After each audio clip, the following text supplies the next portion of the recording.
everybody on the committee is here, as well as one counselor from away. So I guess we're good to go. So I'll call this meeting, public meeting to order. We only have one public meeting tonight, and then there's one issue on our regular agenda. So I'll just read the notice of collection first, and then we're good to go. Personal information collected as a result of this public hearing and process is collected under the authority of the Planning Act and will be used to assist in making a decision on this matter. All names, addresses, opinions, and comments may be collected and may be part of the minutes, which will be available to the public. Questions regarding this collection should be forwarded to the Director of Planning Services. The purpose of public meetings is to present planning applications in a public forum as required by the Planning Act. Following presentations by the applicant, committee members will be afforded an opportunity to ask questions for clarification or further information. The meeting will then be open to the public for comments and questions. Interested persons are requested to give their name and address for recording in the minutes. Interested members of the public can email the committee clerk or the assigned planner if they wish to be notified regarding a particular application. No decisions are made at public meetings concerning applications unless otherwise noted. The public meeting is held to gather public opinion. No decisions are made at public meetings concerning applications unless otherwise noted. Sorry, I'm repeating myself. An exception to this rule is combined reports, which consolidates the public meeting and comprehensive reports. These applications are deemed by staff as straightforward and routine. This business practice has been in place for a number of years and is received by the applicants as efficient customer service and effective use of committee time. Please note that staff use discretion in determining if an application can be a combined public meeting comprehensive report to expedite the approval process. Public meeting reports are provided to inform the public of all relevant information.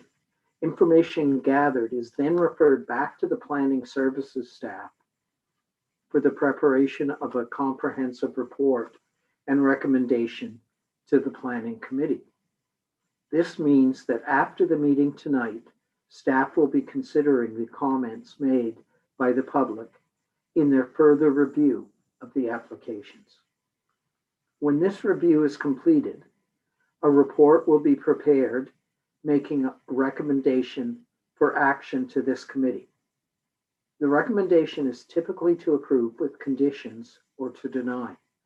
This committee then makes a recommendation on the applications to City Council. City Council has the final say on the applications from the city's perspective. Following council decision, notice will be circulated in accordance with the Planning Act. If a person or public body would otherwise have an ability to appeal the decision of the Council of the Corporation of the City of Kingston to the local Planning Appeal Tribunal, but that person or public body does not make oral submissions at a public planning, at a meeting, or make written submissions to the City of Kingston before the bylaw is passed, that person or public body is not entitled to appeal the decision. So I'll now call our first and only public meeting to order. It's concerning 1547 Unity Road and 2429, 2413 Perth Road. So whoever is presenting this, the floor is yours.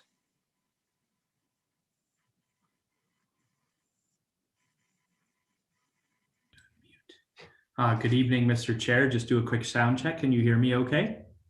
Loud and clear. Thank you. Oh, okay, thank you.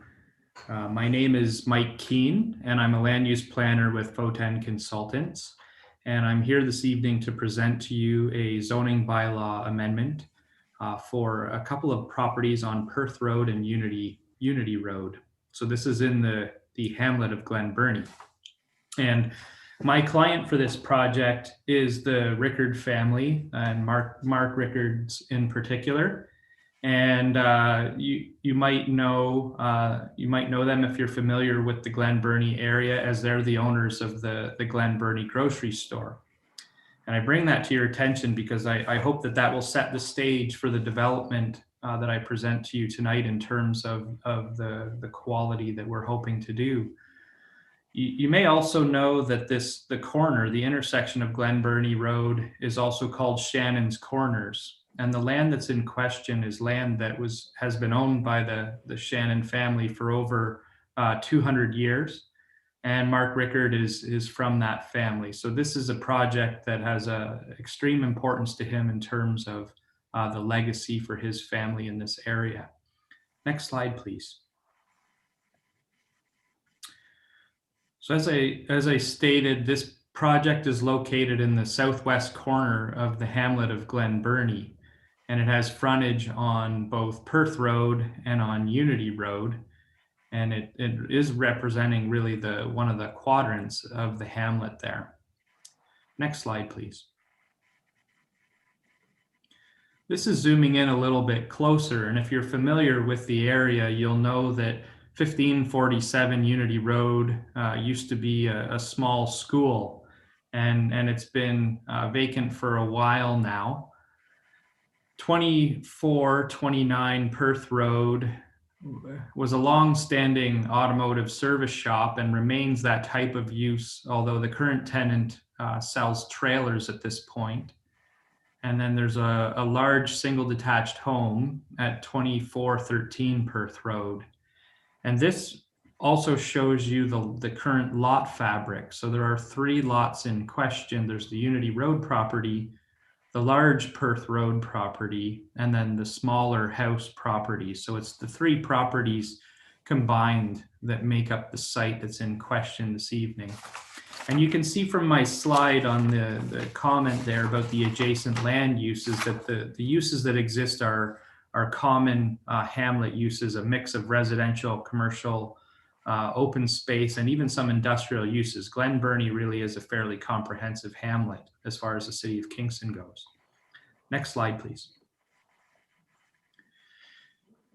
The application that's before the committee tonight is actually confined to the northern portion of the property that I just showed you. And the reason for that is because there is an urban boundary at question. So this application is entirely focused within the hamlet designated lands, and the hamlet designated lands are in many ways like the urban boundary of the city. It's an area that we want to focus growth, and it's an area that we want to focus a mixed use as well, so that we can ensure that we provide complete communities. Next slide, please. This slide shows the existing zoning on the site, which is quite interesting. There's quite a mix of zoning on the property. There's the former agricultural use that's been there quite a long time. The little school was actually zoned open space. The garage is zoned rural, or rather residential. And then a spot of land, which is arguably being used by the garage at this time, is zoned C2. So we have quite a mix of zoning in this area and quite a mix of zoning on the existing property that's before the committee this evening. Next slide, please. This is a concept plan for the proposed development, and the application is a zoning bylaw amendment to apply a single zone to the entire site. And what you can see on this slide is a series of new buildings while the garage would stay. And the thinking here is to provide a mixed use development that will be both commercial and residential in nature. And I'm going to show you some of the buildings and get into details in a moment. Next slide, please. So this picture is showing the building that is proposed for Perth Road. And this building would be approximately where the existing house is on Perth Road. This is a 2-story structure with the walk-around porch, and it would provide ground floor commercial units, and it would also provide some commercial space on the second floor. But what's interesting about this building is that we would also like to introduce 4 apartment dwellings to this building as well. So one thing that lacks quite significantly in the rural area, and not just Kingston, rural areas in general, is rental. And if this is successful, there would be the opportunity to provide 4 residential units. Next slide, please. This is just giving you a sample of the spaces, showing that the ground floor commercial units are each about 2,500 square feet in size. And you can also see that on the second floor, the apartment units are actually focused on one side of the building, and they're providing 2 one-bedroom units and 2 two-bedroom units. And then there would be some additional smaller commercial space on the second floor of this building. Next slide, please.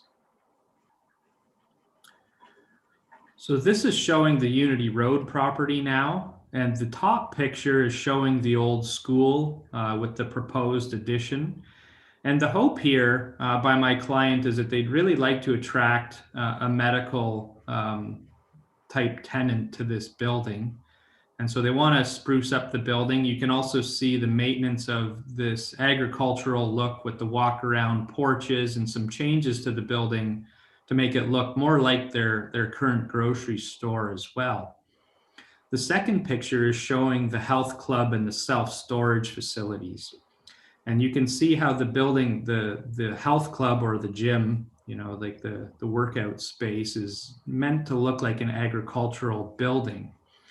And as much as I appreciate some folks might want to talk about self-storage, what we did in doing this design was we created 2 tiers of commercial development. And what we found was we had a lot of land left over, and we have desire for self-storage. So we tried to come up with a plan that offers that use that people want quite dearly, especially in the rural areas, and yet hides it under 2 tiers of commercial development.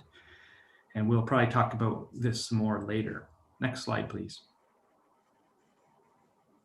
So this is showing the floor plan of the former school and the proposed addition, just to give you a sense of the size of the building and the desire to add about 2,200 square feet to that building. Next slide, please.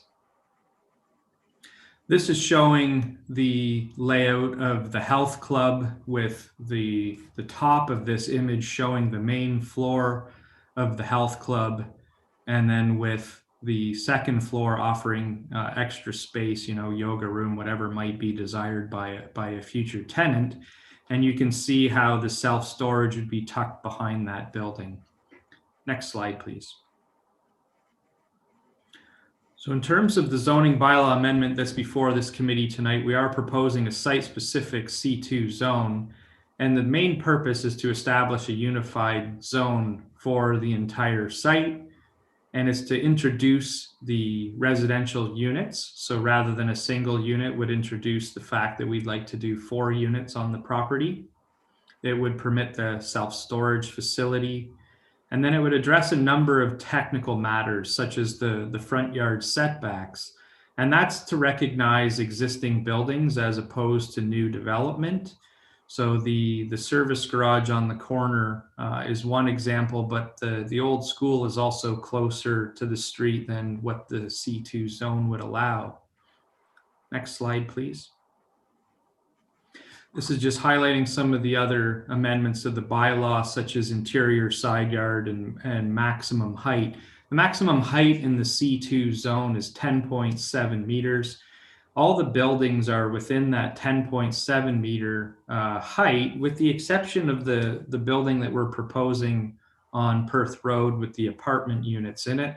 That building is slightly taller at 12 meters, and we're just asking for a height increase to go from 10.7 to 12.1. And that's largely to have those high peaked roofs with the dormers and creating that look, that agricultural look for this space. Next slide, please. So in summary, in reviewing this application, myself and my colleagues have found that this development is consistent with the provincial policy statement. It completely conforms to the official plan. It's an appropriate use within the settlement area. It's going to help complete the hamlet of Glen Burnie. It's going to offer that continued vitality by offering a great mix of commercial opportunities. So this represents good land use planning. And that concludes my presentation. And I have a number of other slides beyond this to assist with questions. I look forward to questions from the committee. Thank you. Thank you very much. I'll now turn to the city planner to do the little introduction as far as any correspondence we've received, etc.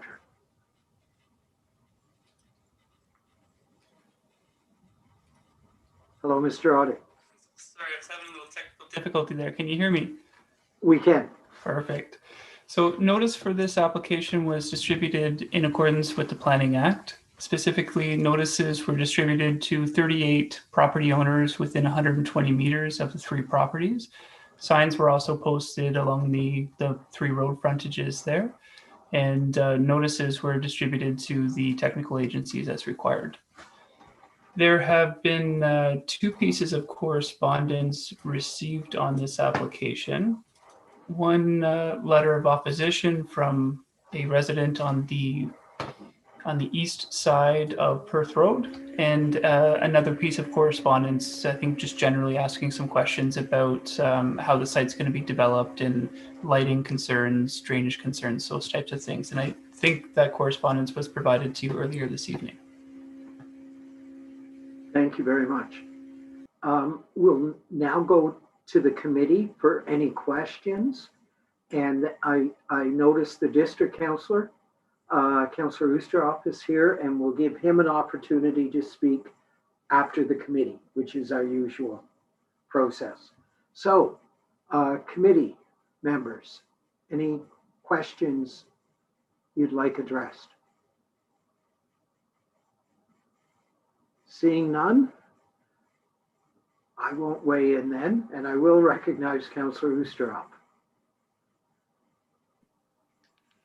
Yes, good evening, Mr. Chair and everyone on planning. Thank you for the opportunity to speak. Yeah, this is, I don't have a lot to say, but mother shut me up. I do believe, as we've heard, this is a development that is appropriate and executes good land use planning. I have followed this development a little bit, and I have heard from some of the community, so I can ask a couple of questions, but I do appreciate that this I mean, some of my fellow colleagues here might say, well, Gary, what are you happy with? Well, this is what I'm happy with, because I've certainly been vocal about certain developments, but this is a real reflection, and I thank planning for that, of how development can be done well, and that harmonizes with the rural community, and that strikes that balance. And so that if you want to follow this up, I mean, I still think it's important to monitor the site plan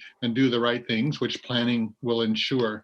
So, but I did want to make that comment. And though a couple of phone calls that I have had and emails, and I just want to ask the planner, if that's all right, is about, and I do know, because I've been involved with the ball diamond there, and that's a fairly flat area.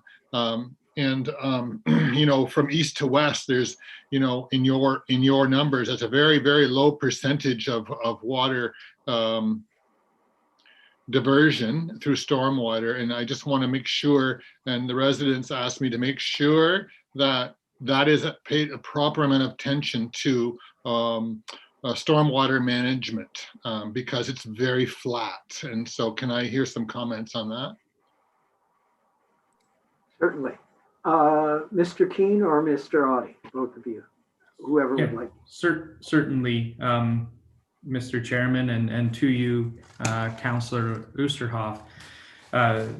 As part of our submission so far, we have had to submit a stormwater management report.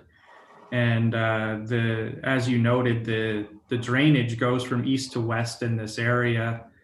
There's a series of creeks. There's a series of what I would call improved agricultural drains as well. And our engineer is actually on the line, not that I expect that he'll need to speak, but we've done the review, and at the end of the day, not only do we have to capture the existing flow that goes through any of those creeks, but through the detailed design that will come out at site plan, anything we do to the site has to also be accommodated. We can't make a situation worse. That's just the rules of the Planning Act. So I can assure the community that if anything, it will be an improvement, and it absolutely cannot be made worse. Okay, and thank you, Mr. Chair. Just through that, I'm glad the attention is given to it. And there, in the area, there's, deeper ditches are required, and I know you're doing your job, but I think it's important to mention that, to not do it well now. We want to do it well, and I appreciate the applicant has that in mind, but that's a community concern. Just to verify, will there be outdoor storage there, or will there only just be the indoor storage? Through you, Mr. Chair, we are only proposing indoor in our zoning. 35 units is what the proposal is. So behind closed doors. Yeah, I think that would be pleasing to the community. Thank you. And the garage that's there, just a question, clarification, that will be maintained, and will there be, forgive me for a better word, beautification of that garage? Through you, Mr. Chair, and to you, Councillor Oosterhoff, I appreciate what you're saying, because I'm also I'm a South Frontenac resident, but nonetheless, Glen Burnie is one of my main shopping areas as a result. And one of the conversations we've had is about beautification, per se, for lack of a better word. So yes, you can see in our conceptual site plan, we're talking about, you can see the notion of creating maybe more regular parking areas for some of the trailers that they sell there, and some landscaping and screening just to make an overall improvement to the situation. While at the same time, the goal here is absolutely to keep that business operating and functional at that corner. Yeah, thank you for that. And Mr. Chair, through you, Mr. Chair, thank you for that. An email I received today just was regarding, of course, water source protection. I appreciate that the CRCA is doing or has done some work, but as you know, in the rural area, those questions are first and foremost, and how we are protecting our well water. And so the context of my question in that is, will there be wells drilled there, or is it on site adequate, and can we know that? Through you, Mr. Chair. So again, as part of our submission, there were a couple things done. One was the requirement from the planning department for a hydrogeological study, and that study was conducted. We drilled one new well, and we had 2 or 3 existing wells on the site as well that were used as our own samples, in addition to some of the neighbors that allowed us to sample their wells during the testing. So to monitor the wells when we tested them. So same way those residents want to ensure they have their water forever, we want to ensure this business or businesses are also successful. We have particularly chosen uses that are relatively low water uses as well to complement the village. The water was amazing. The quality and the volume and the testing worked out very well. In addition to that testing that's coming from my side, per se, as a developer, the city will be reviewing that study, commenting and questioning if they have any questions related to that matter. Thank you. Yeah, thank you for that. Through you, Mr. Chair. Questions? That confirms that. I mean, it is an amazing secret that we have excellent water here and want to maintain that. And I appreciate that that's being confirmed. And Excuse then, me, I believe I see Mr. Audie had his hand up as yes, well. sorry. So I'll recognize Neil. I just wanted to, through you, Mr. Chair, I just wanted to add a little bit on to the answer on the source water protection concerns and the hydrogeological concerns. I did specifically reach out to Cataraqui Region Conservation and the Source Water Protection Office there and ask about some of the permitted uses that are typically included in the C2 zone, and did receive confirmation that none of the uses that are as of standard within the C2 zone would be prohibited under the Source Water Protection Act, but some of them would be required to go through a permitting and review process, but certainly none of them are prohibited under source water protection. Thank you. Thank you for that, Mr. Chair, and that's very important. And the wastewater management, septic, I guess, is that shown on that site plan or not? Is there going to be a new system, Mr. Keene? Yes, through you, Mr. Chair, there will be probably 3 new systems. The garage will not have a new system. It's going to stay status quo. The system that's part of the current house would be decommissioned, and there would be a new system designed for the new buildings that are proposed. And when designing those systems, there would be the room would have to be available also for backup systems. So that will absolutely be part of the process. And if those systems are over 10,000 liters per day of use, those require Ministry of Environment MOECP approval.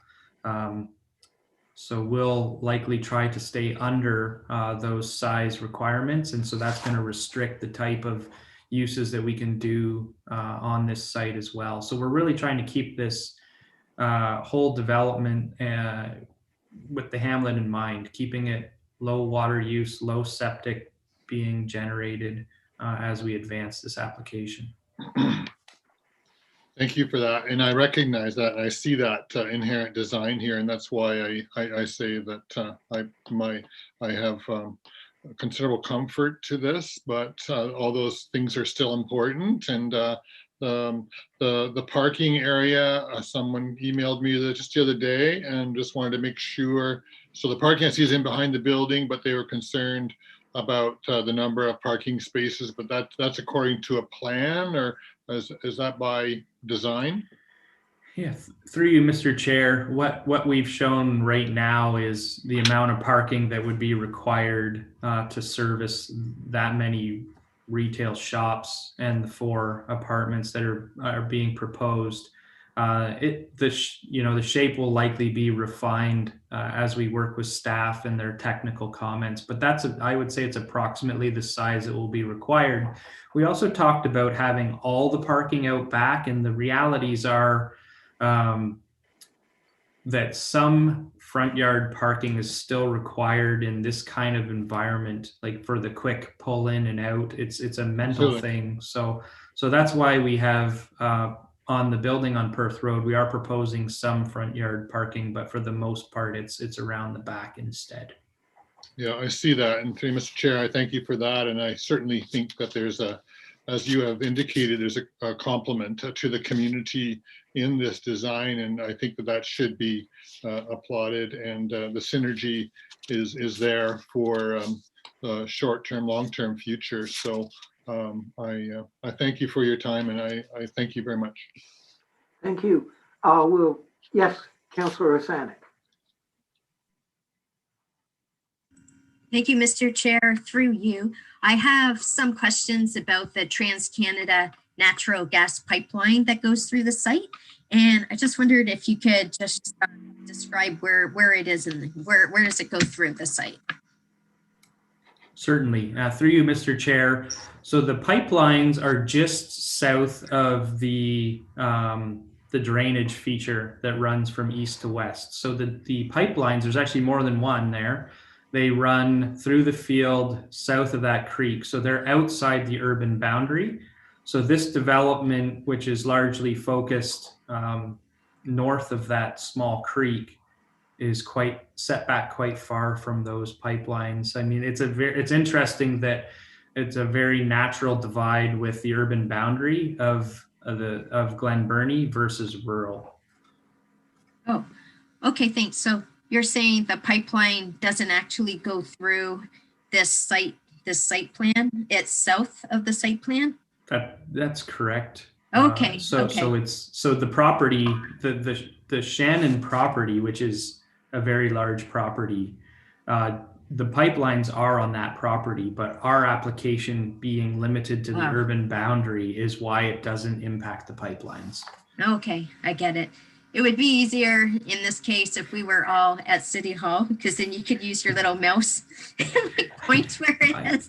I know, I'm like, okay, it's like where? Got it. I could have the clerk pull the slide back up if you'd like to. I can show you. That help? That might help me. Yeah, like Madame Clerk, is that possible to do?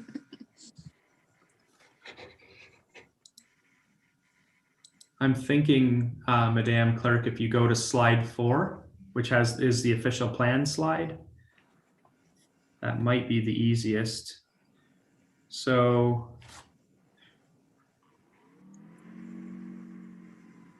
what you can see on this image, I'll wait till Madame Clerk is ready.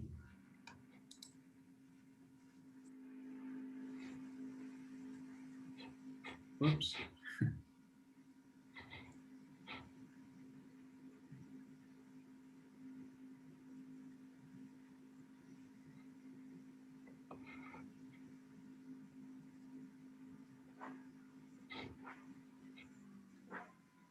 Okay, that is perfect. So you might have to move your face somewhat closer to the screen, but you can see within the dark brown shade on the map, you can see the water feature, like the drainage ditch that goes from east to west that we spoke about this evening. The pipelines are in the lighter tan colored area south of this. I see. So even though it's still within this Shannon's Corner parcel, the development doesn't go that far south. The limiting factor being the official plan boundary.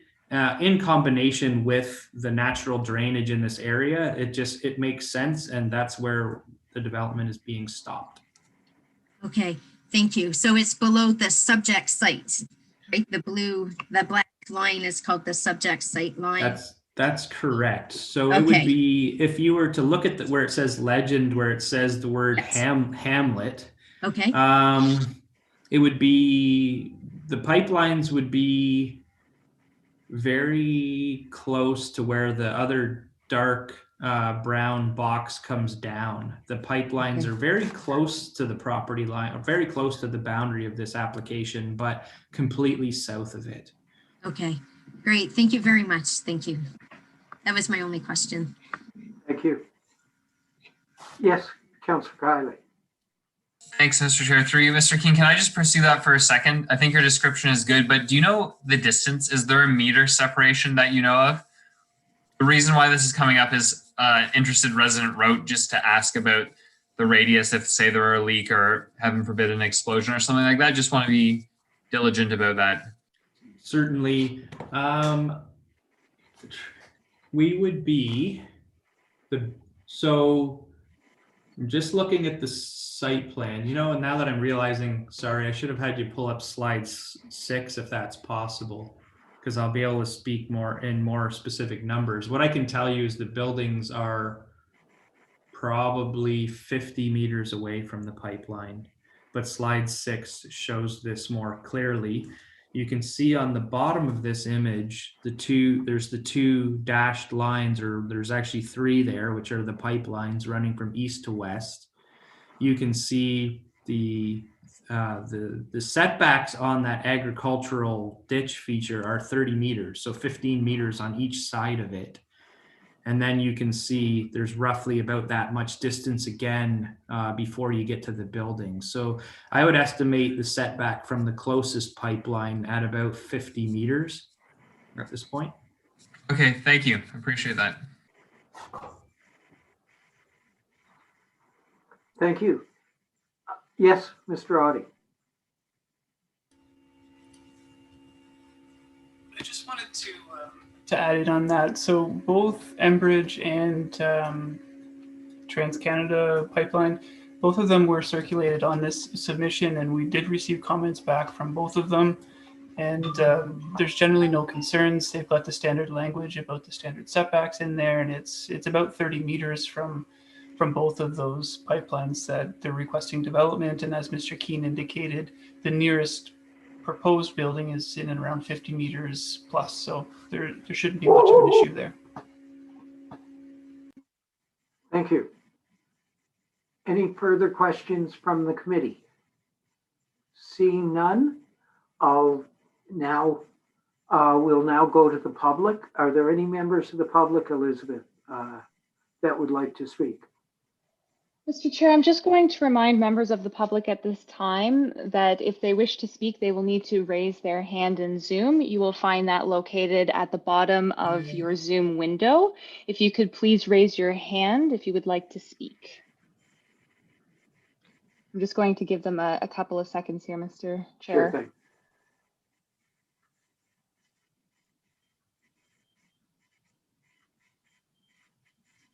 Mr. Chair, I do not believe anyone wishes to speak at this time. No problem. So we'll now go back to the committee. And if there are any further questions or comments. Seeing none, if you could take the chair very briefly, Vice Chair, that would be great. I remember when hamlets were discussed, when we did the major revision of our official plan, and this meets that criteria very well. And I know from being on the Housing and Homelessness Committee at the time, there's a real desire for rental property, hopefully more affordable outside of the urban area. And so I'm pleased that there are 4 additional residential units planned for this site. So I appreciate that. So thank you very much. If you could return the chair. Thank you very much. Thank you. There you go. Thanks. Great. So I will now declare this public meeting over, and we'll now move on to our oh, I'm sorry, Councillor Oosterhoff. No? Oh, he was waving goodbye. Thank you very much. So I'll declare this meeting closed, and we'll move on to our comprehensive, to our regular meeting. So this is Planning Committee meeting number 05-2021. I'll call this meeting to order. Approval of the agenda, if there's a mover and a seconder. Thank you, Councillor Sanik. Thank you, Councillor Hill. Any questions, comments? All those in favor? Sorry, Mr. Chair, the addendum as well, please, if we could include the Oh, addendum. I'm sorry, including the addendum. I Thank always you. leave that out. So thank you very much. So we're voting on the agenda, including the addendum. All those in favor? Carried. And we have 2 sets of minutes to confirm. The first is Thursday, January 14th, and the second is Thursday, January 21st. Any questions or comments regarding those 2 minutes? Seeing none, if there's a mover and a shaker, Councillor Hutchison and Councillor Osanek. All those in favor? Carried. So, disclosure of pecuniary interest. Seeing none, Delegations, we have none. Briefings, we have none. Now, I'm going to read the business portion, but I just want to quickly point out I've revised it somewhat because the public on a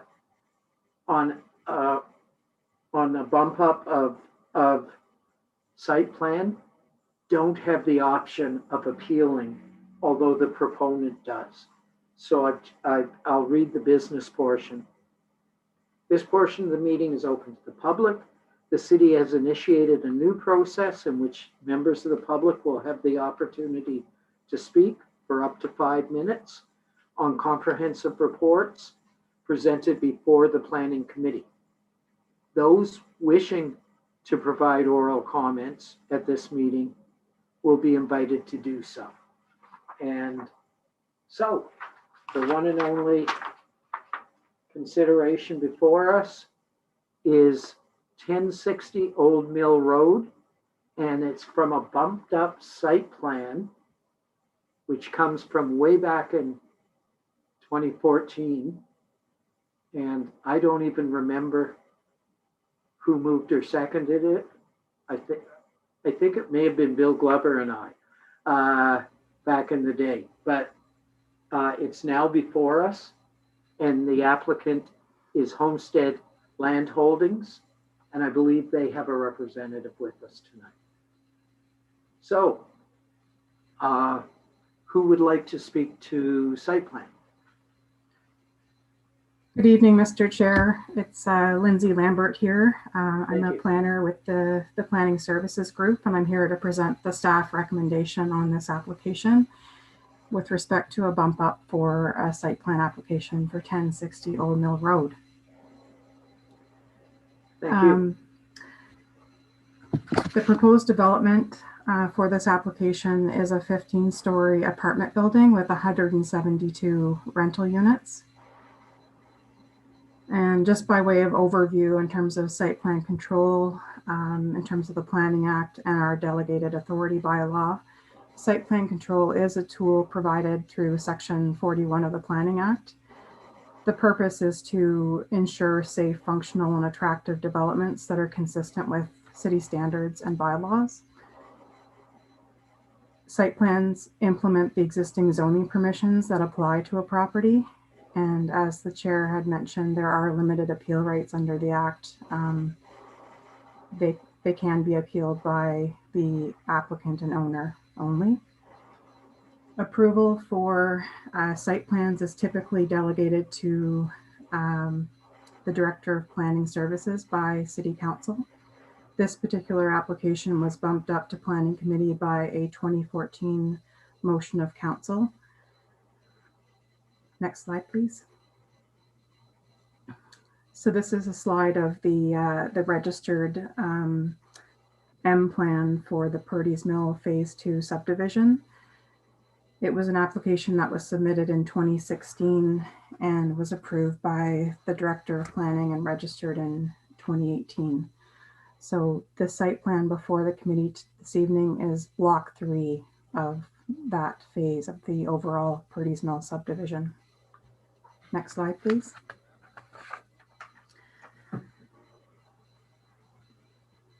This is a slide of the site context of the subject property. The site has frontage on Old Mill Road, which was created through the plan of subdivision. You have the little Catarockley Creek watershed and the provincially significant wetland to the east, Catarockley Cemetery to the west, which is a Part 4 designated property and also contains a National Historic Site, as it is the final resting place of Sir John A. Macdonald. To the south, you have the other 2 apartment blocks that were included in Phase 2 of Purdy's Mill subdivision. And to the southeast is the single family development, which constitutes Phase 1 of the Purdy's Mill subdivision. To the north is Phase 3, which is a proposed subdivision. It's the subject of active applications for zoning bylaw amendment and draft plan of subdivision. The public meeting for those applications occurred in 2020 in May, I believe. And that site to the north contains an existing property that's listed under the Heritage Act, which is the Riley House that you can see in the slide just to the north of the site. Next slide, please.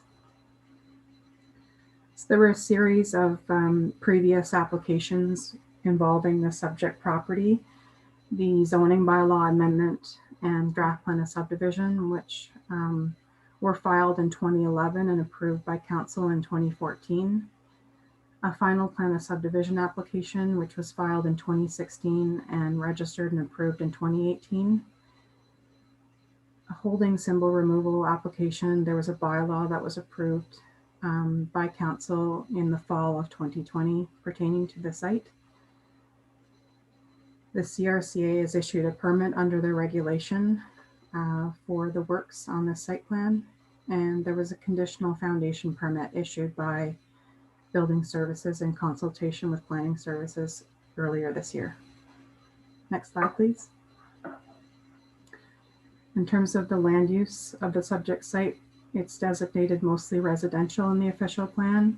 There is a small portion of environmental protection area in the top corner. In reviewing the site plan, staff have used the interpretation policies of Section 9 of the official plan to interpret that the EPA stops at the property boundary at that corner of the site, given that you do have underlying zoning that permits the residential use. Next slide, please.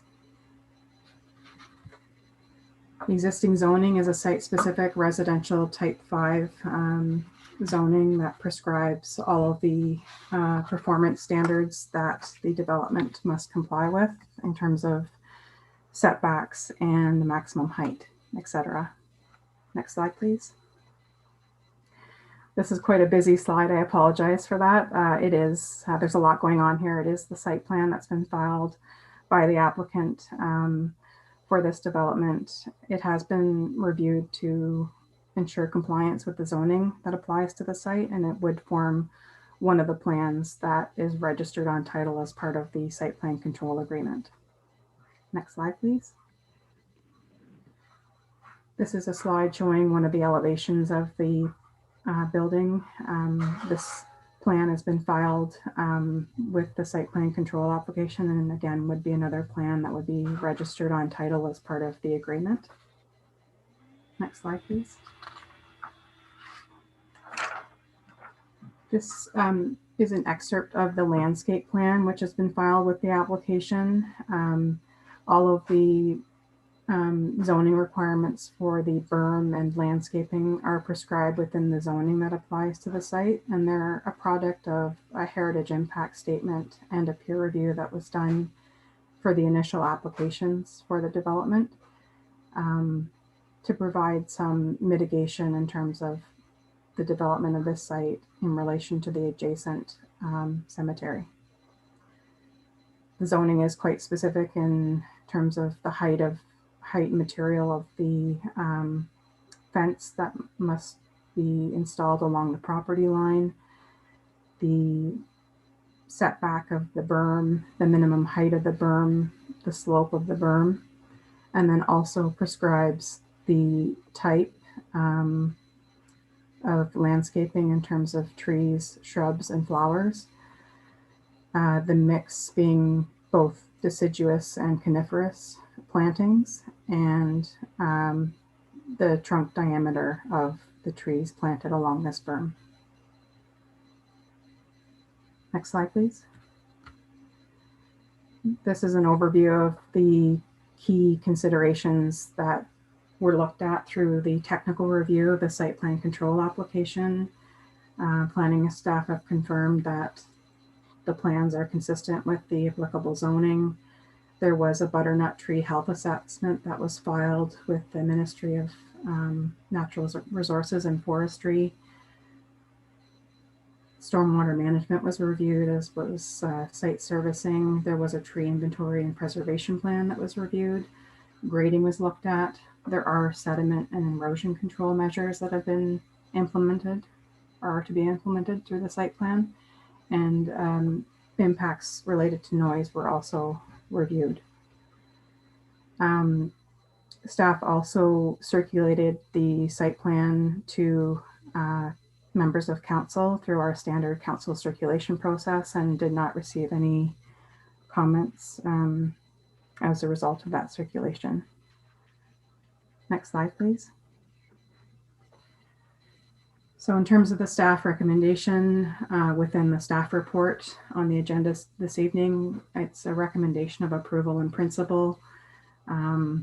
All technical comments have been addressed. At this point, the site plan control agreement has been drafted and is currently under review. The applicant has posted the maximum amount of site securities that our site plan control bylaw allows, and that is $250,000. That has been posted through a letter of credit. And any comments received today are to be noted and addressed as required. Thank you. Thank you very much. Much appreciated. So we'll now turn to the committee and then we'll open it up to the public. Who on the committee have any questions for both the benefit of the committee and the public? I just want to mention that site plan is very, very specific about landscaping, parking, waste management, those kinds of issues.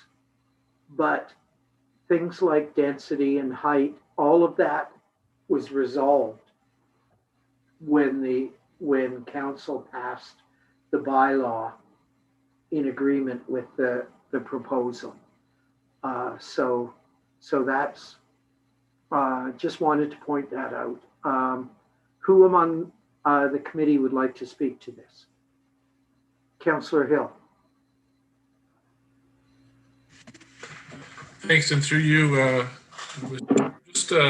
understand that there's been some issues with the water runoff between the boundary between the building and the cemetery. So just wondering if that's been addressed, and with the expansion of what's going to happen, is there going to be a permanent solution to that issue? Ms. Lambert? Through you, Mr. Chair. Yes, concurrent to the review of this application, there has been some ongoing dialogue amongst planning staff, the property owner, and representatives from the cemetery to receive those concerns. The owner's engineering consultant actually went out to the site to take some site measurements to look at the as-built stormwater infrastructure that was related to the subdivision, detailed design drawings related to the subdivision, has identified a slight discrepancy in what's built there in terms of infrastructure and what was approved on the plans, and has committed to addressing those concerns on site when it would be allowed, permit when the soil could actually be moved on the site to address the elevation of that infrastructure so that it is consistent with the approved plans from the subdivision. So there has been some very positive resolution that will be upcoming to address the cemetery's concerns in that regard. Thank you. I assume that answers your question, Councillor Hill? Perfect. Any further questions? Yes, Councillor Osanek. Thank you, Mr. Chair. Through you, all of my questions have to do with the landscaping. So we have the Scott Wentworth diagram of what the plantings on top of the berm will look like. And I just wondered, question to staff, is the configuration that we have in our package the same for building 3 as basically was built for building 1 and 2? When I do an aerial view from Google satellite maps down, it looks like the same configuration, essentially. So I just wondered how is the plantings on top of berm 3 different from the berms 1 and 2 that have already been built? Through you, Mr. Chair, the zoning provisions related to the berm, the fencing, and the landscaping are consistent across the 3 zones for the 3 blocks of apartments. The zoning does allow for some flexibility to address in how the berm is implemented to ensure that there are no negative impacts in terms of drainage. So there is some variability and some flexibility built into the zoning. But in general, it is intended to be consistent across all 3 blocks. Okay, so that means that the same number of plantings, basically the same plantings and the same size of plantings of what's there now is in the Scott Wentworth design for berm number 3. Is that right? Is that what you're saying? Through you, Mr. Chair. Yes, that's correct. Because when this came forward in May, I went to the cemetery and looked hard at the berms because you have a good view from the cemetery down like over to the berms. And it's just like what's in our letter from the Cataraqui Cemetery in our letter today about how, you know, like the plantings, they're just like very small trees, and it's going to take years and years before we're going to achieve the screening that we were, you know, I was on the committee back in 2014, back in even 2011. I have my entire package here on Purdy Mills. And, you know, the first thing is from 2011. And we were promised it would be a good screening. And here it is 10 years later. And the screenings are nothing like how it appeared at those planning committee meetings that we were told as a committee. And so I'm just disappointed to hear that for this 3rd building, it's going to be just as bad, in my view, as what was already planted then for building 1 and 2. And we also saw in today's letter from the cemetery that the site plan for building 1 and 2 was supposed to be bumped up and come to planning committee, but this is our only opportunity as a planning committee to go over the site plan. So I definitely have a concern about that. I also have the concern that the cemetery raised, where what Councillor Hill was addressing about that westerly slope of the berm, and that right now it's higher than the cemetery. And, you know, we have the promise that it will be addressed when the earth is able, you know, to be dug out.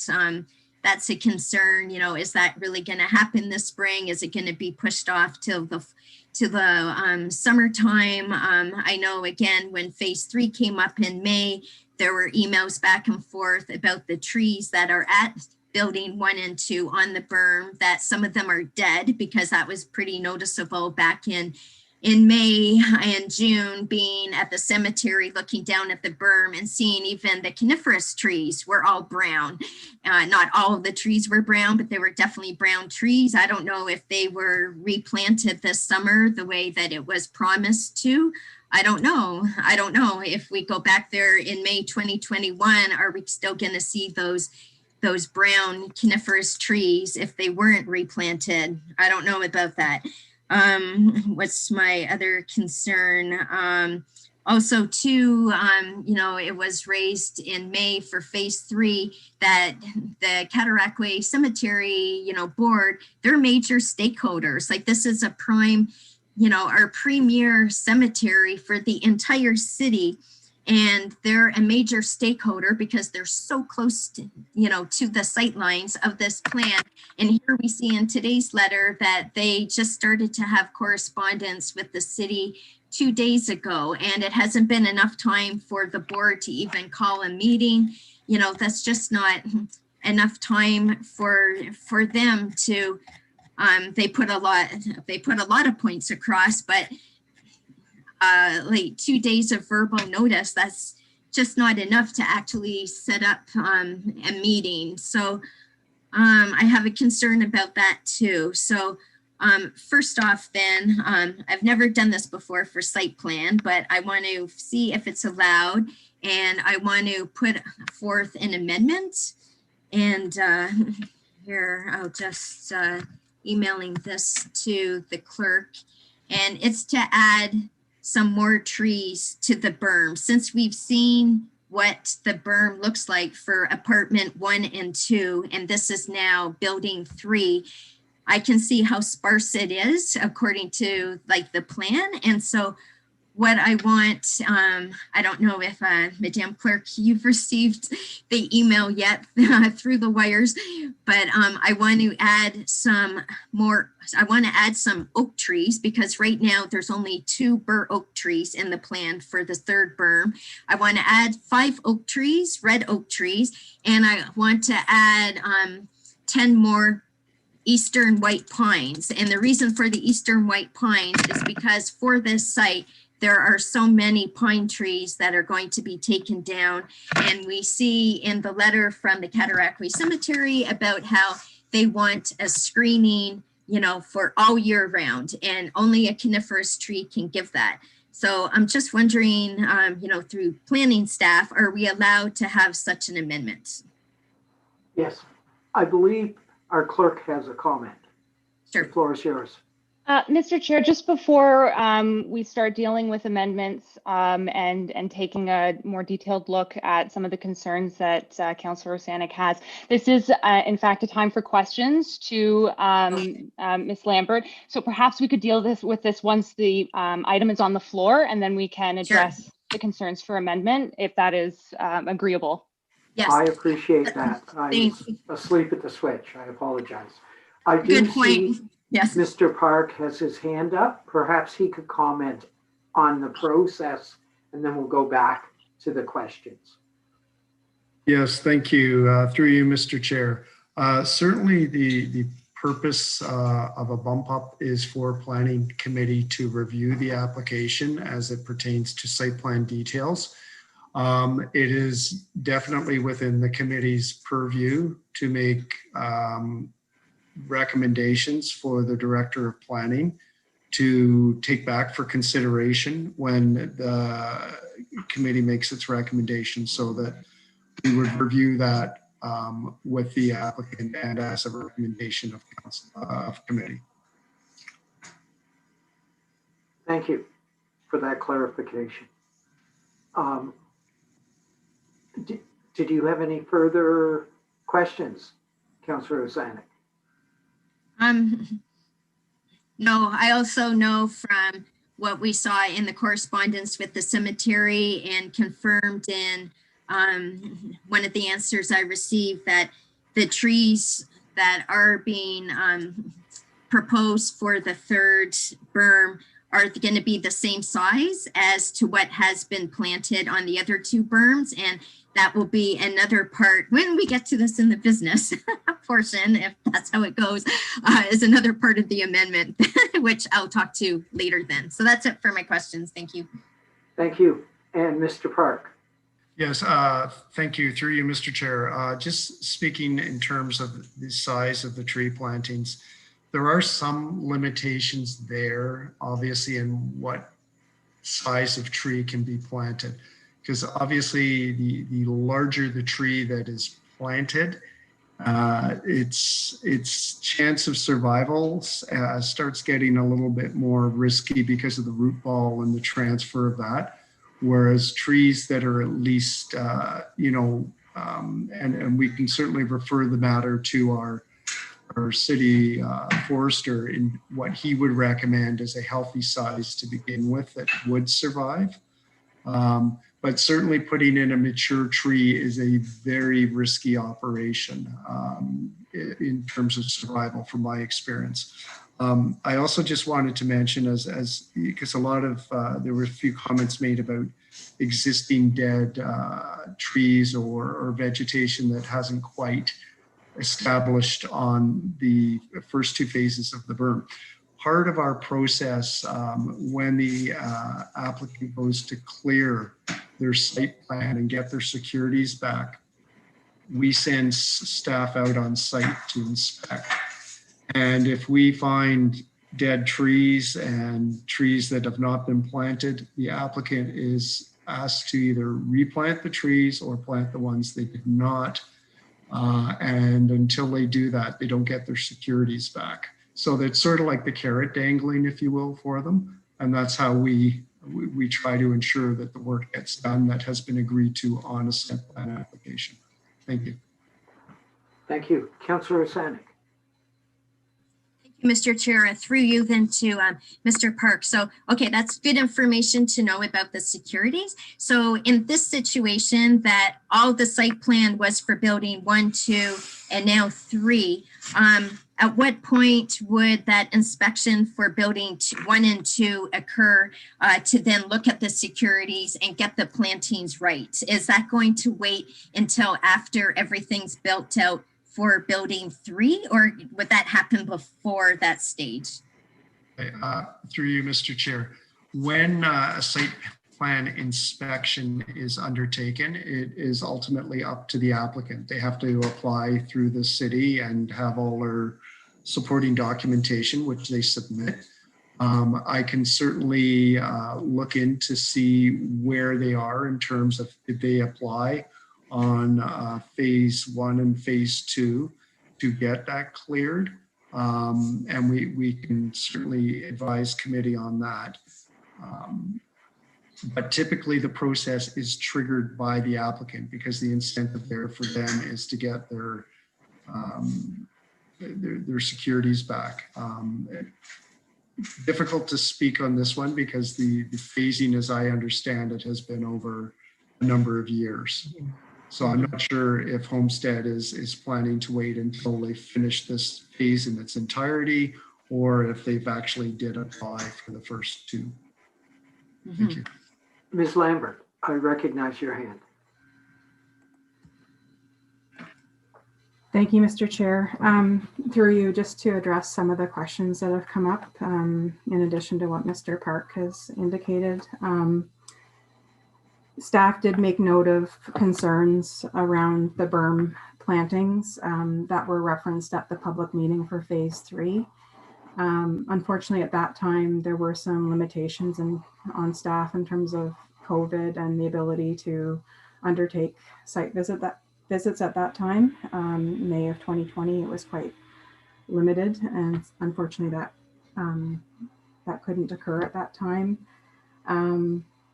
Staff have been engaged with the cemetery in dialogue to make them aware of the application going back to when it was filed in May of 2020, to make them aware of where to find the documents on Dash to review the application. And just with respect to the berm and the plantings, the zoning is quite specific in terms of how the plantings are to occur. Perhaps if I may just read one of the excerpts from the zoning to give a sense of the specificity that the zoning prescribes. So it indicates that the berm shall be used for no other purpose than a planting of a row of trees or continuous unpierced hedgerow of evergreens and deciduous trees not less than 5 feet high along the crest of the berm. The remainder of the strip shall be used for no other purpose than a planting of shrubs, flowering shrubs, flower beds, or a combination thereof. The berm will be vegetated with a mix of deciduous and coniferous native species with a trunk diameter to be determined to be satisfactory to the city's arborist in consultation with the city's planner from Parks Development and Senior Heritage Planner. Thank you. I think that probably, does that address your questions, Councillor Osanek, for now? For when, through you, Mr. Chair, yeah, for when we get into business. Okay. Thank you. Thank you very much. Any further questions? Seeing none, could you take the chair just very quickly? Thank you. Good, I just want to point out, and I believe this developer is more responsible than the developer will remain nameless. But I know that the city, in frustration, took one of those from one of the developments on Princess Street, and the city, in fact, completed the site plan agreement using the money that had been placed in trust for site plan to be completed. So I doubt very much that that will be the scenario that plays out here, but that's why we're asked for those guarantees to protect site plan completion. I will say I would feel more reassured if we're able to have the city forester do a kind of inventory of the other two berms, and if replacements are required, now would be a good time to look into that for spring planting, perhaps. And Councillor Asanic knows more about trees than I do, but she mentioned several varieties. If you could share that with the city forester as well. And I know red maples grow astonishingly quickly, and they're beautiful trees. So that might be a consideration as well. So, and enough said by me. If you Yield the can, chair to you unless staff want to respond to that first. please do, if any staff wish to respond to any of that. Seeing none, do we have, oh, did Councillor Hutchison have a question or a comment? Go ahead. Thank you, Mr. Chair. I want to go back to the statement was made and confirmed, it seemed to me, and willing to be contradicted about this, that the conditions regarding the berm and the vegetative screening that's supposed to be there is the same for building 3 as it is for building 1 and 2. The conditions in the site plan control. Is that correct?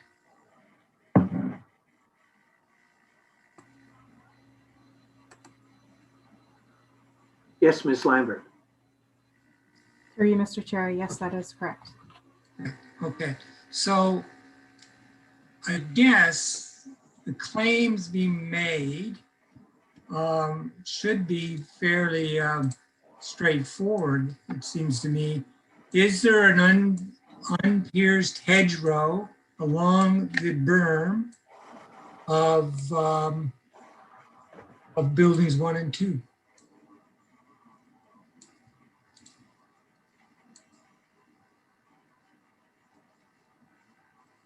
Ms. Lambert?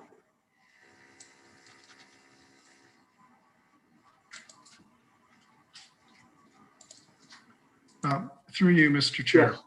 Yes. I think as Ms. Lambert was explaining earlier, staff have not had the opportunity to go out to the site to verify the claims because of the social distancing restrictions we've been encountering over this last year. And certainly once we are able to do that and to do a visual to verify it, we can confirm that. Right now, it's based on observation from third parties. Not questioning at all what they're saying, but we would have to verify it as staff. So, Yes, Ms. Lambert. sure. Just as further clarification in terms of the phasing and the rollout of the buildings.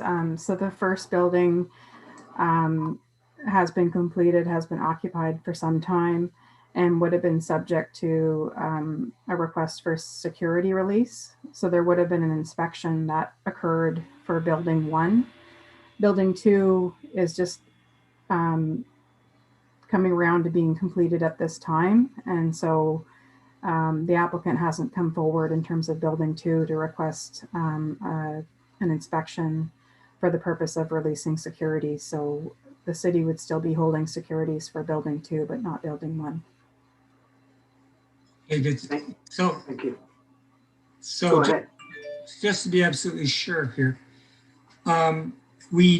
staff are saying they know for a fact that the securities for building 1 have been released. Is that accurate? Through you, Mr. Chair, yes, that is what Ms. Lambert has said. I would also just like to clarify a little bit further, because there is a registered site plan agreement on title to the property, which has a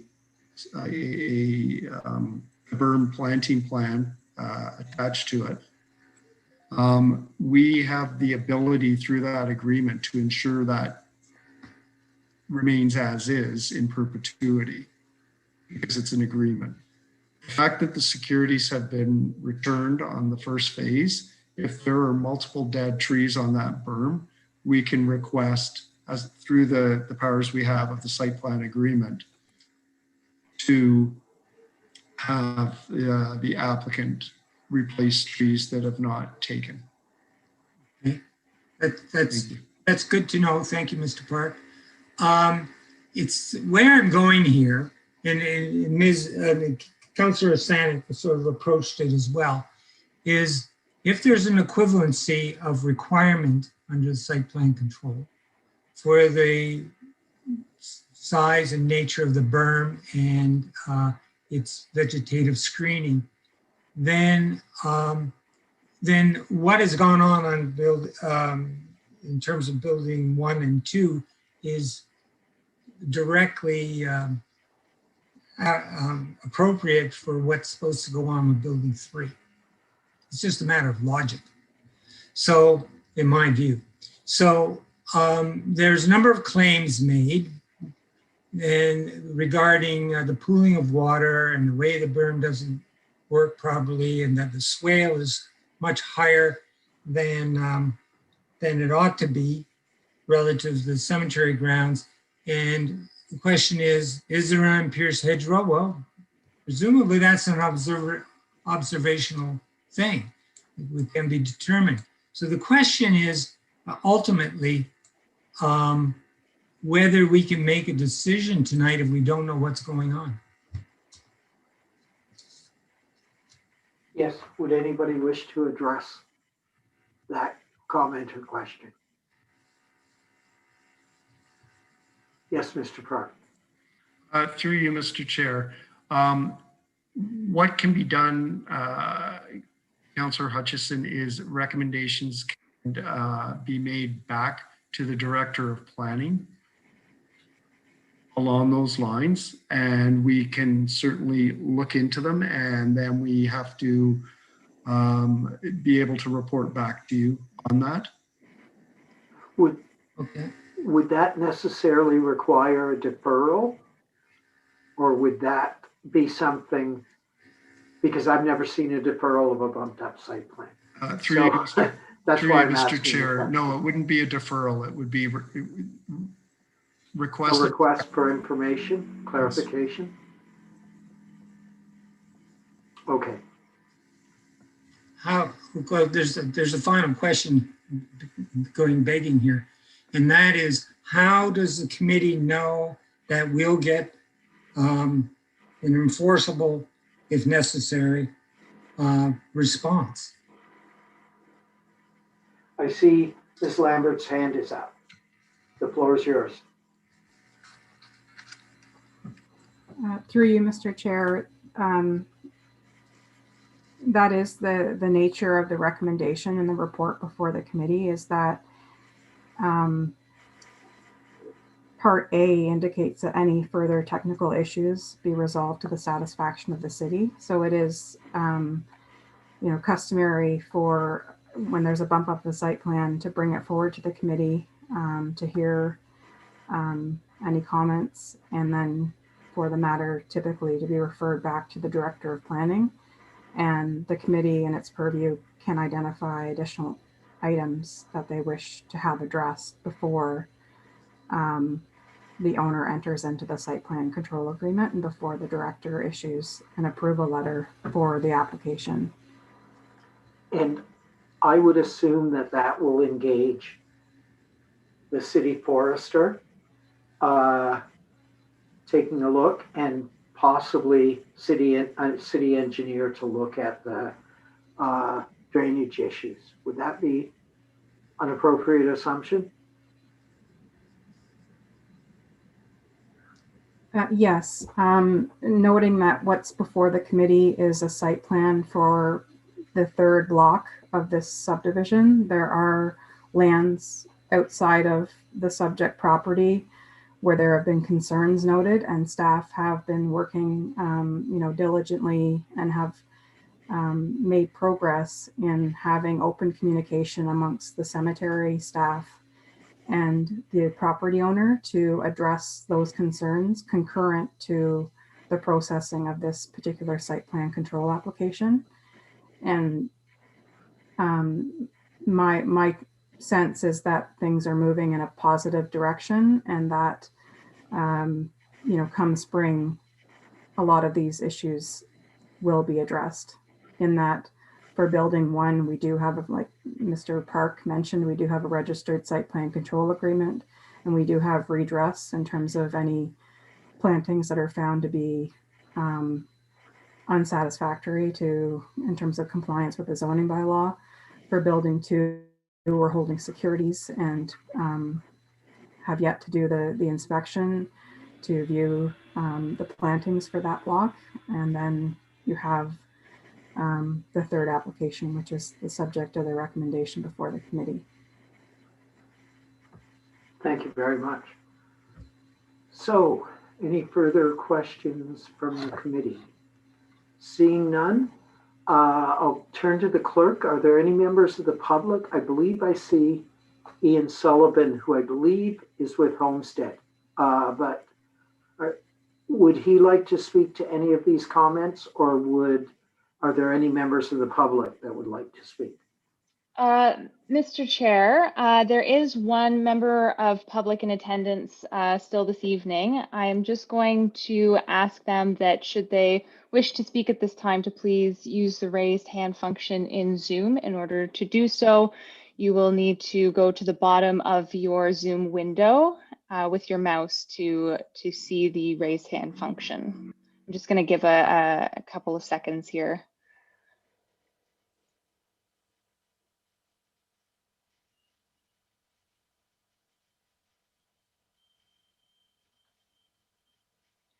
Mr. Chair, it does not appear that anyone wishes to speak at this time. Okay, thank you very much. So we'll return to the committee. If there's any further comments or questions that any member of the committee have, we're going to be setting a precedent that hasn't been set before by moving a motion or recommendation to amend or that. I will say, if you're satisfied that city staff have taken everything under consideration that's been said, then we may not need it. If you feel that you would like an amendment to the recommendation or some clarification through an amendment, I'll entertain that, although it may be a question for the clerks and staff. Yes, Councillor Ascent. Thank you, Mr. Chair, through you. So I won't do something that could be wrong and make an amendment, but I would like to see some red oak added to the top of the berm, not to the side of the berm, to the top of the berm where we can get maximum screening, and looking at maybe up to 5 red oak. And like I said earlier, up to 10 eastern white pines, since so many white pine trees are being taken down at the site. I can I don't know if everyone remembers the pictures that the Cataraqui Cemetery had to us in May of what the building of the berm in building 1 and 2 look like. But Madam Clerk, I don't know if you saw my email with the one picture that the cemetery had taken, and it shows the tree. Yeah, okay, so in this view, that's Google Maps down, zooming down to what the berm is. And so if you look at that and then the Scott Wentworth diagram that's in our package, you can see that that is the exact formation, right? With like a bunch of clusters and then tree, tree, tree, tree, and a little cluster of like bushes, service berries, tree, tree, tree.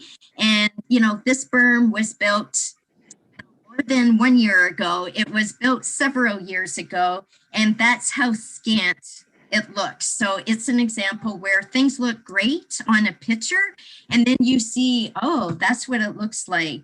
Ugh, you know, like that's not very dense. It's not really achieving the screening that I think all of us wanted to do. And as far as the size of the tree goes, why I was asking about the size, when we do our fall tree plantings, the caliper, the diameter caliper we do is 40 to 60 millimeters of DBH.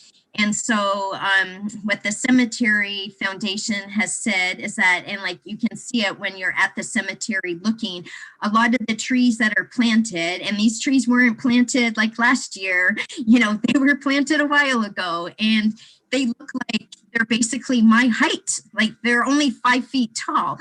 And so I asked our forestry department today that if we planted a fall, you know, if this was a fall tree planting and we were planting a 40 to 60 millimeter DBH tree, right? How tall would that tree be? And they said a deciduous tree that in that caliper would probably be 10 to 12 feet going into the ground. So Mr. Park, I'm not asking for a mature tree to be like, you know, like dug out of the ground and like transferred over to the berm or anything. I'm just asking for the equivalent of what the city plants every fall as part of our city tree program, because we know from seeing the trees that if the tree is actually going to survive, it does take off pretty fast, and it's already a pretty good tree as opposed to little saplings that we might plant along, you know, the river sides, you know, as part of a CRCA sapling planting. Like for our fall city tree program, we're planting a good sized tree, deciduous, 10 to 12 feet tall is what 40 to 60 millimeter DBH tree works out to be. Deciduous, they're a bit shorter. They're 4 to 6 feet, 40 to 60 millimeters of a coniferous tree that's 40 to 60 millimeters. DBH is 4 to 6 feet. So I just don't know if these trees that were planted on the berm, were they actually, you know, that caliber, or a few years later, have they just grown to be that size of 5 feet tall? So whatever trees we plant for building 3, I would want them, this is the bottom line message, to be the same size caliber of what we plant as a city tree in our fall tree planting program. And then Mr. Clerk, or sorry, Mr. Chair, we don't have to do an amendment. But those are my 2 points. And Madam Clerk, is it possible at all to show that one photo that I sent showing the berm? Yeah, okay. So everyone, this was in our package back in May that the Cataraqui Cemetery sent us. And you can see how it's just a few coniferous trees. You know, it's going to take years before they're going to be able to do any screening. I don't even know where the deciduous trees are in this view. Like you zoom in and in and in, you can't even really see them, but you can see how there's the one dead tree that's very visible at the top of the berm. And now we found out that we haven't been able to do a site inspection. So we've already lost growth. You know, hopefully this spring we can get it planted, but then we know that trees survive best in Ontario with a fall tree planting. So maybe it won't be the fall until we replace the tree, and we've lost another year's growth.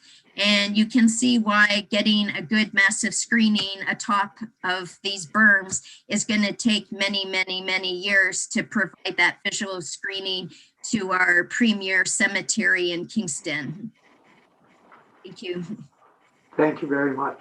Would either Mr. Parker or Ms. Lambert wish to make a final comment on the points that have been made? Through you, Mr. Chair. I think if we could have a recommendation that went back and asked the planning director to consider, in consultation with the city arborist and the applicant, what is technically feasible for this third phase. We can certainly look at all the issues that you've raised, Councillor. And would that be stronger in the form of a motion then?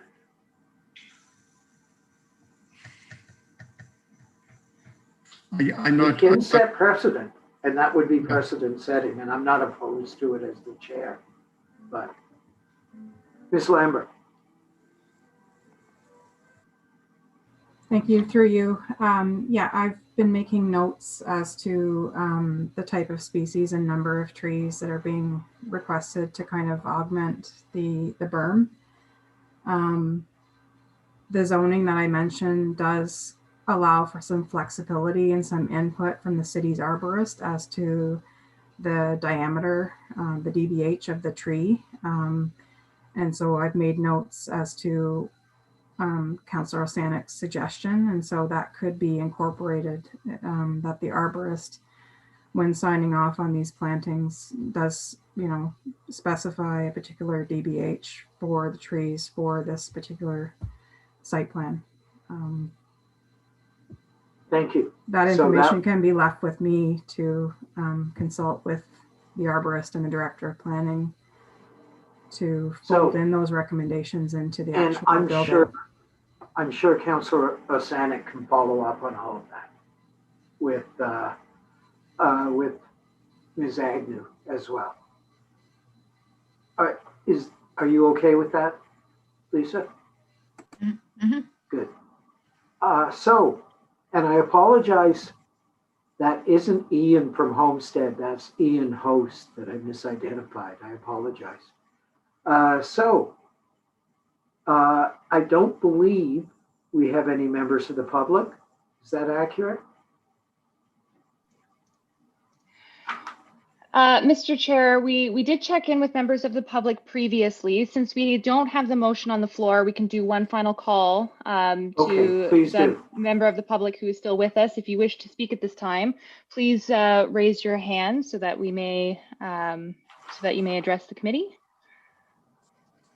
And I still don't see a hand, Mr. Chair. Okay, so there is a recommendation before us.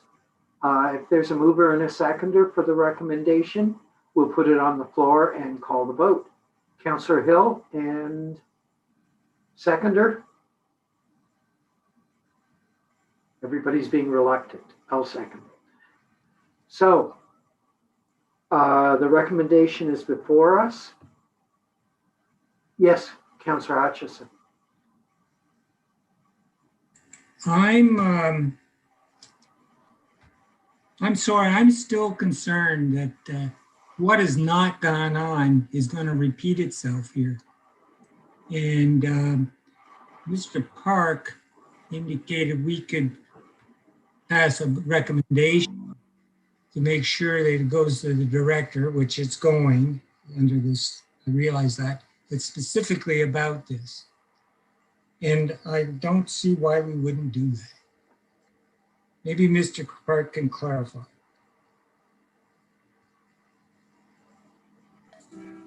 Yes, Mr. Park.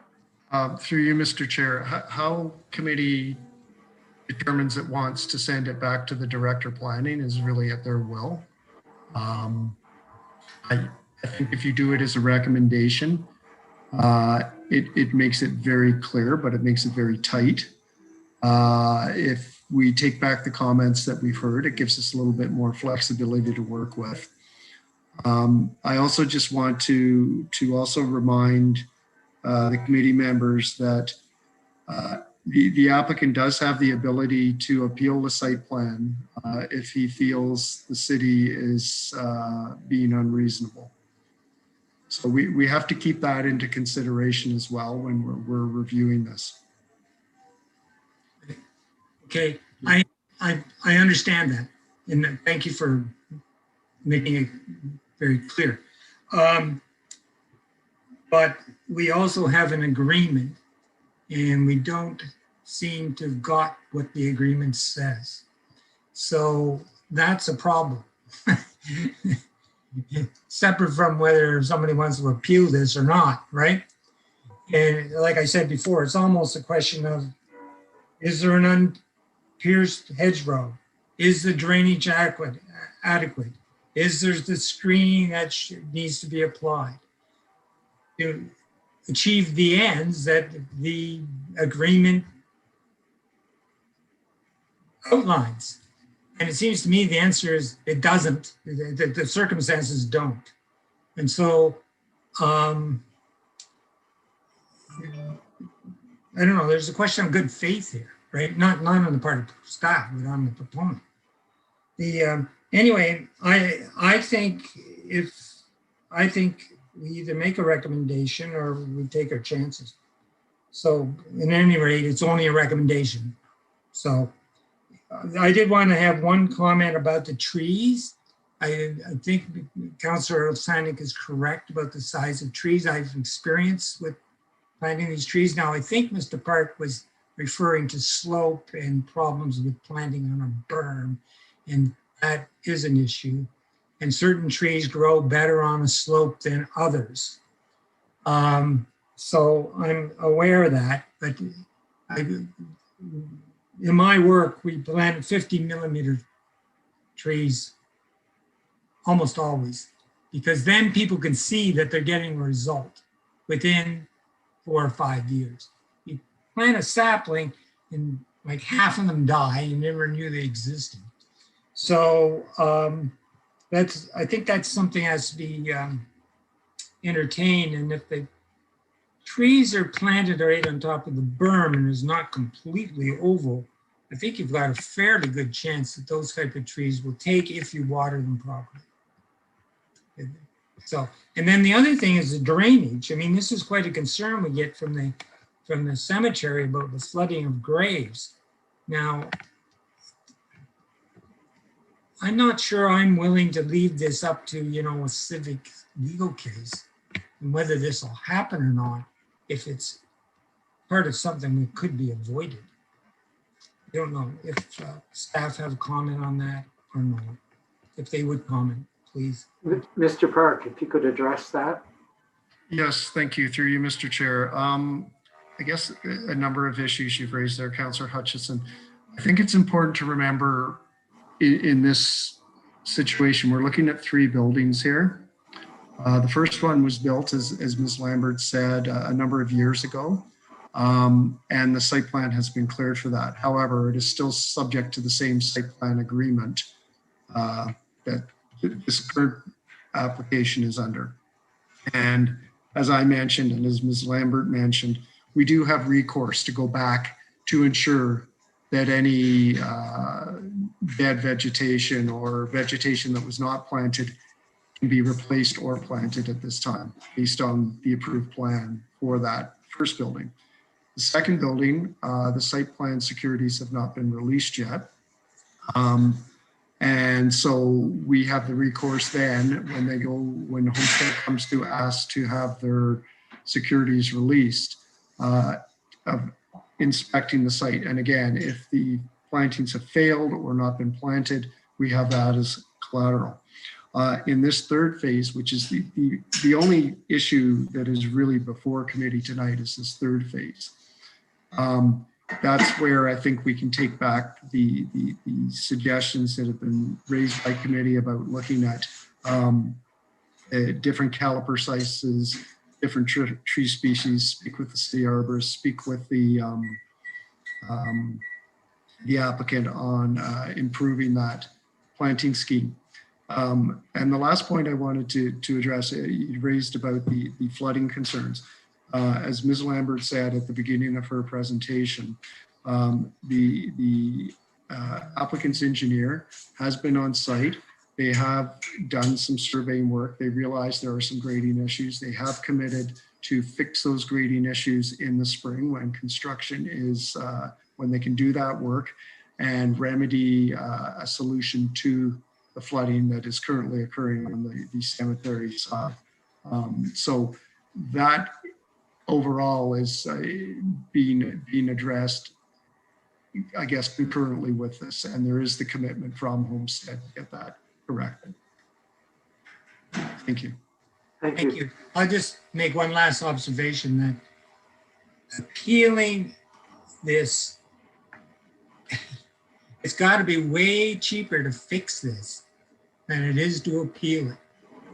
So Yeah, through you, Mr. Chair, I agree with you. I'm not, and I'm not Yeah. saying Homestead would.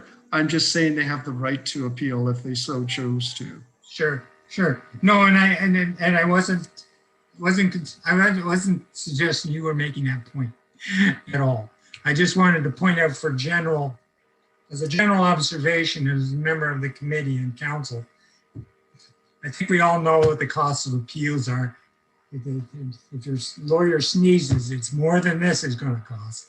So I Thank think you. people need to take that into consideration. Thank you very much. I'm willing to follow the lead of Councillor Osanek, what she wants to do. Okay. Thank you. And Councillor Kiley, can you take the chair? I do, and I recognize you.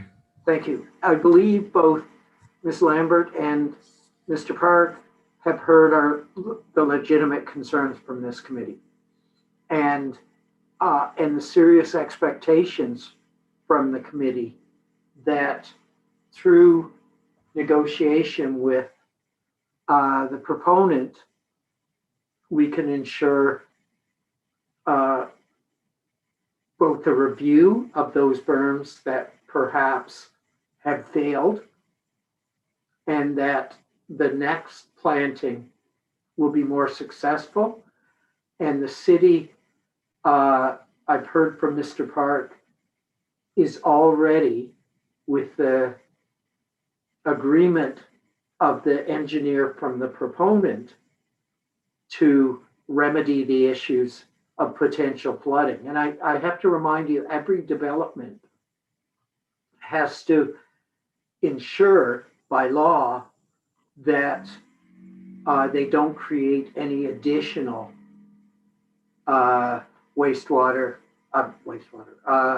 rain or flooding as a result of their development.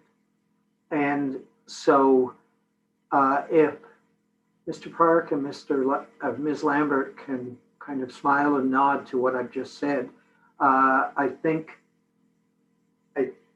we can move on. Is there any further comment? Lisa, I think I see you wanting to say something. I'm going to give the chair back to you, Mr. Chair. Thank you very much. Please do. Thank you. Before I say what I want to say, I just wanted to know if Councillor Kiley or Councillor Hill had anything to say. And I'll go last. No. Yes, Councillor Kiley. It's difficult to be concise. I guess I'm very sympathetic to what Councillor Hutchison and Osanek have said, but I'm just trying to find that balance of not setting an unnecessary precedent and also trusting our staff to take our concerns. So I agree with them, but I think we should just move forward. Fair enough. And I see other people nodding in agreement. So your mission, should you decide, Mr. Park, Ms. Lambert. Thank Yes, you. So, Councillor Osanek. through you, Mr. Chair, my question to staff is, if I don't move a deferral here until which time in the spring the elevation and drainage issue is resolved on the west side of the berm, can planning committee get a report on updates each month, starting in the month of May, to this committee about the flooding, right? The drainage issues that we talked about, their engineer was wanting to address, and also the tree plantings on the berms, what's been decided, and the deficiencies. Can we get a simple one-page bullet point update each month starting in May?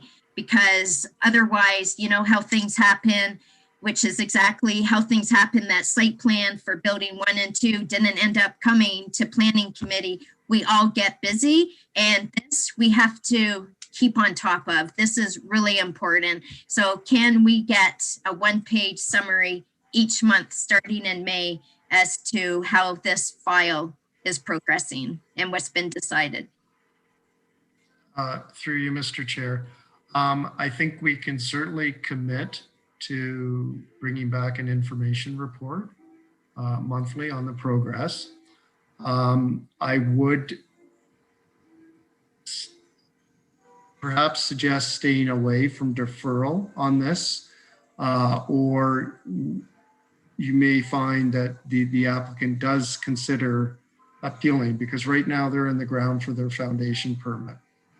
And unless they get site plan approval, they cannot get the rest of their building permits. So we would be causing them undue delay with the deferral. I will undertake as a commitment from staff that we would report back monthly with an information report too. That we can do. Okay. All right. So it doesn't have to be long, just one-page bullets, like just so we can stay on top of the status of the drainage issues, right? The westerly side of the slope, the tree plantings on the berm, and the deficiencies, have site plan been looked at as the status of the berm and the dead trees on berm 1 and 2. So that sort of thing. I think that's a reasonable request. Councillor Hill, I recognize you. Yeah, and I just want to sort of concur with what sounded like a final resolution there, because we have lots of controversial files, and if we're asking staff to bring back a report, to each meeting as these files, that could be quite cumbersome over time. So I do think it's best to sort of trust in staff to follow up on what we've asked them to do here tonight, and then it'd be, I think, up to us. If we don't see that work progressing, to remind folks again at the appropriate time, and we will have a couple more opportunities to do that. So, I think I hesitate to sort of formalize that, because that could become a practice that's going to really, really bog us down if we have all kinds of reports coming every meeting. Thanks. Thank you. I agree with that. So we do have it on the table. Seeing no further hands up, I'll call the vote on the recommendation with the proviso and commitment that's been made by staff. All those in favor? And that's carried unanimously. Thank you very much. So we have no motions. We have no notices of motion. Other business? Seeing none. Correspondence, we've received that in our addendum. Seeing no comments on that. Date and time of our next meeting, February 18th at 6 p.m. And I believe we'll have a busier agenda that night, if I'm not mistaken. So we'll call a motion to adjourn.